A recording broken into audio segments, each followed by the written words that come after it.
Hi, I'm Tharindu, I'm from UQ, and I'm involved with Power to Change. And I've had the honor of sharing my faith, and I just want to share a quick story.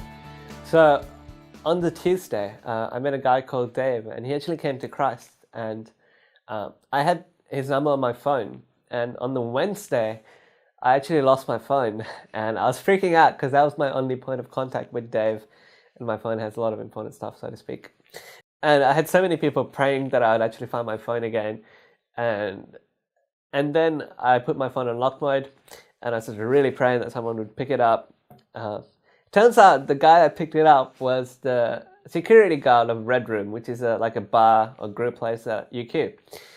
And he's this really big, Samoan, blurry guy, and I was kind of intimidated going up to him and asking for my phone, and he's like, "Oh, is it really your phone? Like, give me the passcode just to make sure," kind of thing. So he was really scary at the start, and yeah, so I got to know him. His name was Darren, actually.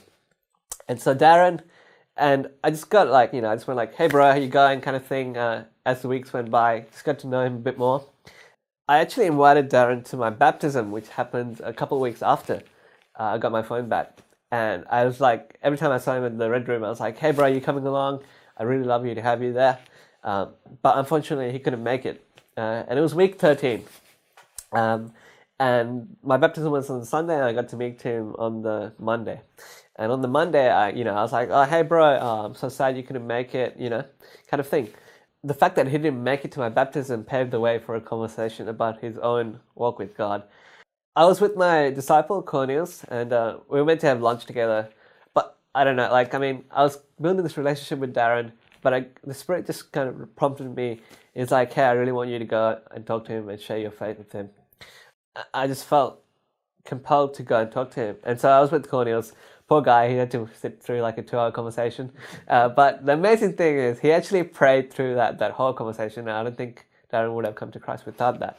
But what happened was I got talking to Darren. I asked him, "Hey, what about your own walk with God?" And actually he initiated it. He's like, "Oh, how's church? What do you guys believe in?" So I didn't really have to do anything. He initiated himself. But to Darren, as we kept talking about our own experiences with God and who God is to us and what Christ has done for us, Darren was kind of like, "Oh, I always thought God was more a God of like rules and regulations. Like I was forced to go to Sunday school, learn the Bible and stuff. I didn't really get the idea of grace. It was always just about keeping the rules, being a good person, morality." And when we talked about grace to him and like just the fact that we don't deserve anything, that it was all a free gift, he was just like blown away. He was like, "Oh, I never really thought about this." And the crazy thing was that he was admitting people into the bar while we were having this conversation. And the Spirit was so at work because as we were talking, he'd let someone in, check the ID, and then he'd turn back to us and keep talking to us.